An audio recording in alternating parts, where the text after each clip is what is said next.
Տիկին Վարդանյան, կհիշեցնեք, քանի հարց եմ ես տվել պարոն Ղալամքարյանին հանձնաժողովի քննարկման ժամանակ։ 5-6, ինչքան ուզել եմ տվել եմ, ես դուրս եմ եկել, երբ հարցերը արդեն վերջացել են։ Ձեր խմբակցությունից քանի հարց է տվել։ Այն կապ ունի, որ եթե ես հարցեր չտայի 5 րոպե կտևեր այդ նիստը։ Ուրեմն, տիկին Վարդանյան, հիմա մյուսը ասում է դեստեղ գրված էր, ավելացրեք, հա, խանգարում է։ Ասում է նախագծում այդ սա գրված է, գրված է, այնա նամակ ուղարկի, կկարդային, կվերջանա, էլ ինչ եք եկել։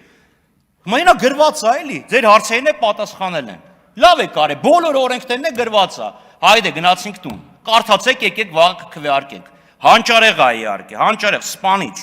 Մյուսը ասում է 15 թվին է պայմանագիրական քվենակ, 15 թվին մենք ես եմ ձեզ ասում։ Պարոն Ղալամքարյանն է ասել, որ ժամանակ մենք բացարձակապես կապ չունեինք իշխող կոալիցիայի հետ։ Մյուսը, մարդիկ 8 տարի է իշխանություն են, բայց էլի նախկիններն են մեղավոր։ 8 տարվա ընթացքում մի հատ պայմանագիր չեն բաշարել, վերափոխեն։ Չեն բաշարել, մի հատ պայմանագիր է, փոխեիք։ Բա հեծը ո՞նց է։ Մի անգամ էլ էլի պարոն Եղոյանն ասեք դոլարի։ Պարոն Եղոյան։ Բա հեծի պայմանագիրը ո՞նց եք փոխում։ Հիմա մյուսը կորուստները, պարոն Ղալամքարյան, մարդը հարց է տալիս, ասում է կորուստները ինչքան են կազմում, ասում է դե ջրամատակարարումը ավելացրել ենք, պարզ բան եմ ասում, երրորդային ցանցում կորուստները ո՞նց եք չափում, ավելացրել եք, որովհետև կարող է այդ տարի անձրև աշատեք է, նոր ջրամբար, նոր ոչի բան չեք կառուցել, հարց է կոնկրետ ինչքան են կազմում կորուստները, հասկանում եք, չէ, հունը հողից է և ինքը բաց է։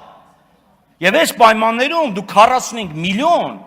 ծախսում եք, հաստված գիտի ինչի վրա եք ծախսում, բայց հաստատ ոչ ջրամբարներ կառուցելու վրա, հաստատ ոչ ջրանցքներ կառուցելու վրա։ Եվ վերջապես պատմական ձեռքբերման մասին, դրա մասին հաճախ ենք խոսում, պարոն Ղալամքարյանն ասում է, ես հպարտ եմ, մեր կառավարությունը ծրագիր ունի, 20 տարում չլնի, 50 տարում կլնի, 800,000 հեկտար ենք դարձնելու ոռոգելի հողերը իրա թվերով այսօր 100,000 է։ Պարոն Ղալամքարյան, ինչով եք հպարտանում։ Որովհետև կառավարությունն ունի ծրագիր։ Վաղն է կարող է գաք ասեք ես երջանիկ եմ, որովհետև գիշերը լավ երազ եմ տեսել։ Շնորհակալություն։